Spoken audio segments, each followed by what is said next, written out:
questions. So today we are going to discuss about CRISPR technique और system. CRISPR और Cas system होता क्या है, बैक्टीरिया क्यों ये सिस्टम यूज़ करते हैं, वो आज हम सब कुछ इस वीडियो में देखेंगे. जनरल मैकेनिज्म क्या है और CRISPR Cas सिस्टम का इंट्रोडक्शन भी देखेंगे. So let's get started. So consider कीजिए कि ये एक बैक्टीरिया है और इस बैक्टीरिया पे किसी एक वायरस ने अटैक किया. अब बैक्टीरिया के पास क्या है जो इस वायरस को डिस्ट्रॉय कर सके या फिर डिस्ट्रक्ट कर सके. तो bacteria defence mechanism against this virus use करता है ताकि वो वायरस को डिस्ट्रॉय या डिस्ट्रक्ट कर सके. तो बैक्टीरिया के इस डिफेंस मैकेनिज्म को हम CRISPR Cas सिस्टम कहते हैं.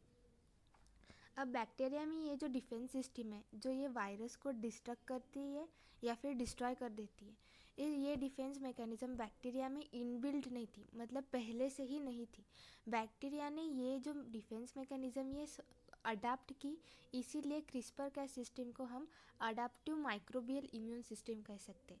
तो बैक्टीरिया में ये जो डिफेंस मैकेनिज्म है, this is nothing but immune system which bacteria has adapted to destroy और डिस्ट्रक्ट वायरसेस.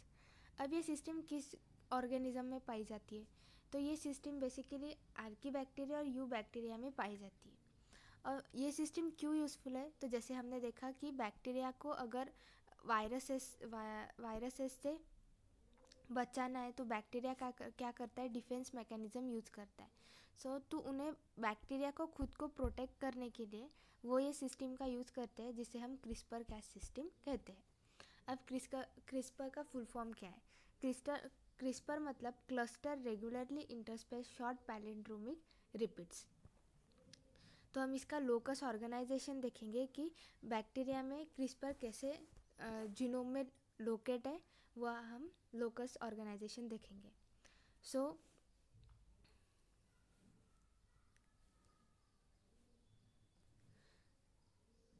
ये जो रेड में मैं ड्रॉ कर रही हूँ, ये सारे रिपीट्स हैं किसके, CRISPR के. और जो मैं येलो में ड्रॉ कर रही हूँ, ये दो CRISPR के बीच में स्पेसर सीक्वेंस है. और उसके बाद यहाँ पे लीडर सीक्वेंस होता है और लीडर सीक्वेंस के पास ही Cas जीन का सीक्वेंस होता है. अब देखिए ये जो रेड में है, ये सारे जो रेड में हैं, ये सारे CRISPR रिपीट्स हैं. CRISPR repeats. अब ये जो CRISPR रिपीट्स है, ये सारे एक ही सीक्वेंस के होते हैं, पैलिंड्रोमिक सीक्वेंस होता है और एक ही सीक्वेंस में होते हैं, इसलिए हम इसे CRISPR रिपीट्स कहते हैं. लेकिन ये जो येलो में है, जो दो CRISPR लोकाई के बीच में है, इसे हम स्पेसर कहते हैं. और ये स्पेसर किसी भी सीक्वेंस के हो सकते हैं, अलग अलग सीक्वेंस के भी हो सकते हैं. अब ये जो CRISPR होता है वो 23 to 47 बेस पेयर के बीच में होता है और स्पेसर 21 to 74 बेस पेयर के बीच में होता है. ये हो गया CRISPR लोकाई. अब CRISPR लोकाई के एडजेस्टेंट ही यहाँ पे होता है लीडर सीक्वेंस, और लीडर सीक्वेंस के बाजू में ही होता है Cas जीन्स. अब Cas जीन्स क्या करते हैं, तो Cas जीन्स Cas प्रोटीन्स बनाते हैं जो कि यूज़फुल है. जो भी इन्वेड वायरसेस आने वाला है बैक्टीरिया में, उनको डिस्ट्रक्ट और डिस्ट्रॉय करने के लिए ये Cas प्रोटीन्स यूज़फुल होते हैं. और Cas प्रोटीन किसके प्रोडक्ट्स है, तो Cas प्रोटीन Cas जीन्स के प्रोडक्ट्स है. तो I hope you have understand the locus organisation. एक बार फिर से रिपीट करते हैं.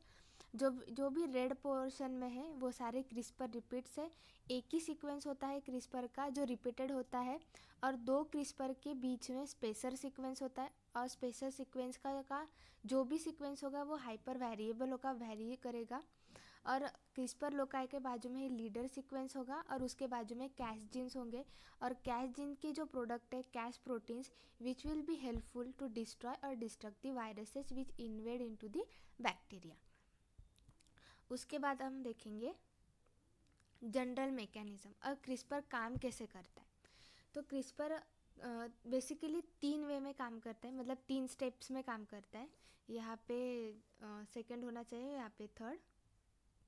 सो क्रिस्पर 3 स्टेप्स में काम करता है। पहला है adaptation phase, second is expression and maturation phase, और थर्ड है इंटरफेरेंस फेज।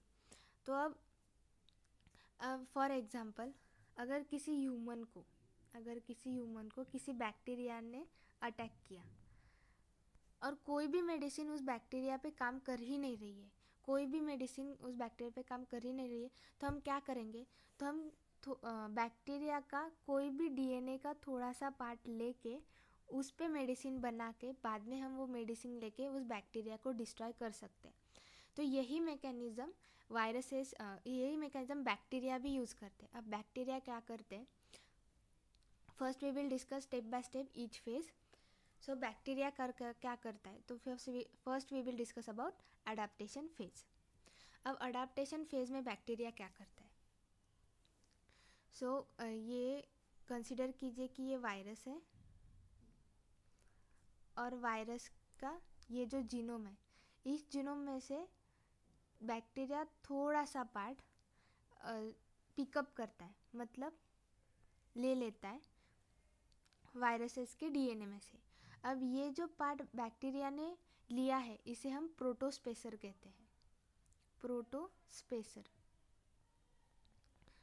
तो ये जो प्रोटोस्पेसर बैक्टीरिया ने लिया है वायरसेस के डीएनए में से, बाद में बैक्टीरिया क्या करता है? ये जो प्रोटोस्पेसर है, ये प्रोटोस्पेसर 2 क्रिस्पर के बीच में लाइगेट कर देता है। जैसे कि ये क्रिस्पर लोका है और ये क्रिस्पर लोका है, और इसके बीच में प्रोटोस्पेसर लाइगेट कर देता है। तो अडाप्टेशन फेज में इतना ही होता है कि बैक्टीरिया वायरसेस के डीएनए में से थोड़ा सा डीएनए पिकअप करता है और वो डीएनए 2 क्रिस्पर रिपीट्स के बीच में लाइगेट कर देता है, मतलब इंटीग्रेट कर देता है। उसके बाद आता है एक्सप्रेशन एंड मैच्योरेशन फेज। अब एक्सप्रेशन और मैच्योरेशन फेज में क्या होता है? अब जैसे कि हमने देखा कि 2 क्रिस्पर रिपीट्स के बीच में जो प्रोटोस्पेसर था वो जीन के इसमें था। अब इसे हम क्या करते हैं? इस जीन्स का ट्रांसक्रिप्शन होता है, और ट्रांसक्रिप्शन होने के बाद ये जो क्रिस्पर लोका है, ये बन जाता है प्री क्रिस्पर आरएनए। अब ये प्री क्रिस्पर आरएनए को प्रोसेस किया जाता है, और बाद में प्री क्रिस्पर आरएनए का क्रिस्पर आरएनए में कन्वर्ट हो जाता है प्रोसेस करने के बाद। अब क्रिस्पर आरएनए में क्या होता है? अब क्रिस्पर आरएनए में क्या होता है? तो क्रिस्पर आरएनए में स्पेसर होता है, जो प्रोटोस्पेसर हमने वायरसेस के डीएनए में से लिया था वो, और उसके बाजू में थोड़ा ही पार्ट, पूरा नहीं, थोड़ा ही पार्ट क्रिस्पर रिपीट्स का होता है। यहाँ ये जो है ये flanking regions of CRISPR repeats होता है, और ये प्रोटोस्पेसर था जो हमने क्रिस्पर रिपीट्स के बीच में लाइगेट किया, फिर ट्रांसक्रिप्शन किया, और ट्रांसक्रिप्शन करने के बाद हमें प्री क्रिस्पर आरएनए प्रोडक्ट मिला, और प्री क्रिस्पर आरएनए प्रोडक्ट मिलने के बाद हमें प्रोसेस करने के बाद हमें क्रिस्पर आरएनए मिला। इसके बाद third and the last stage is the interference stage. अब इंटरफेरेंस स्टेज में क्या होता है?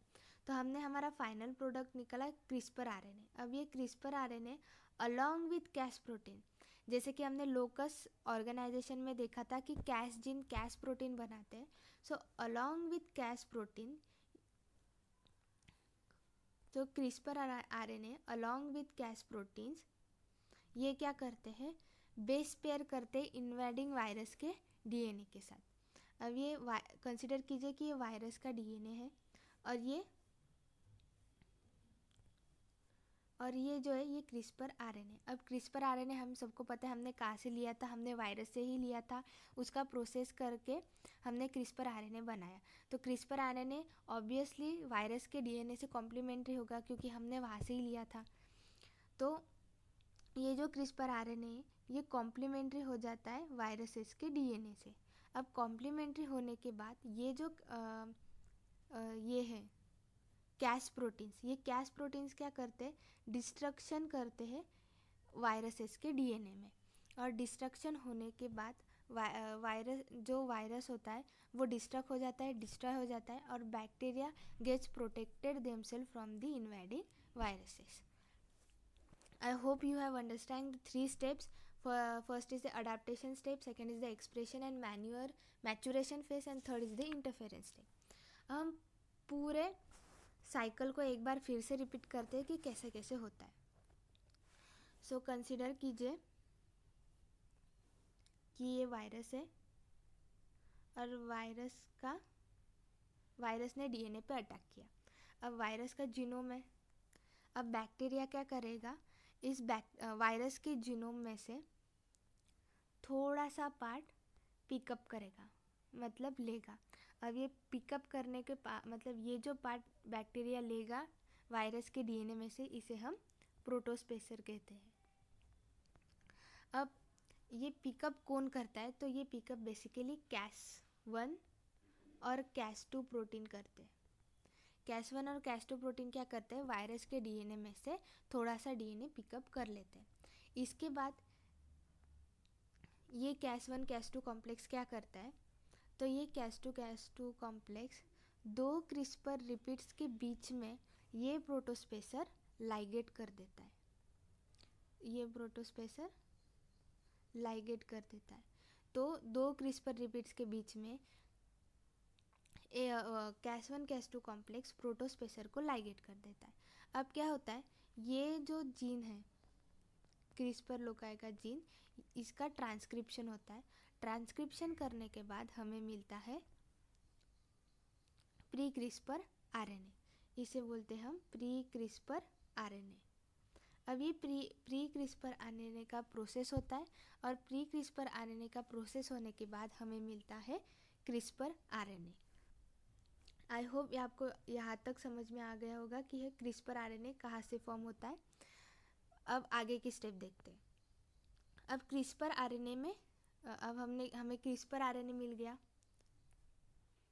यहाँ पे एक बात ध्यान रखना कि जैसे कि 2 क्रिस्पर रिपीट्स के बीच में एक प्रोटोस्पेसर होता है, तो क्रिस्पर आरएनए कहाँ से फॉर्म होता है, तो प्रोटोस्पेसर तो पूरा क्रिस्पर आरएनए में कन्वर्ट हो जाता है, लेकिन थोड़ा ही पोर्शन क्रिस्पर रिपीट्स का यहाँ पे क्रिस्पर आरएनए में आ जाता है. थोड़ा ही पोर्शन क्रिस्पर रिपीट्स का. तो यहाँ पे बीच में स्पेसर रहता है और उसके बाजू में थोड़ा ही पोर्शन क्रिस्पर रिपीट्स का रहता है. इसे हम कहते हैं क्रिस्पर आरएनए. अब क्रिस्पर आरएनए का प्रोसेस होने के बाद ये CRISPR RNA along with some Cas proteins, कुछ Cas प्रोटीन के मदद से ये बन जाता है क्रिस्पर आरएनए Cas कॉम्प्लेक्स. अब ये क्रिस्पर आरएनए Cas कॉम्प्लेक्स करता क्या है, तो क्रिस्पर आरएनए Cas कॉम्प्लेक्स जो भी इन्वेडिंग वायरस का जीनोम होता है, डीएनए होता है, वहाँ पे लाइगेट हो जाता है ये क्रिस्पर आरएनए. अब लाइगेशन होने के बाद Cas प्रोटीन क्या करता है, Cas प्रोटीन इस वायरस को डिस्ट्रॉय कर देता है जहाँ पे ये लाइगेशन हुआ है.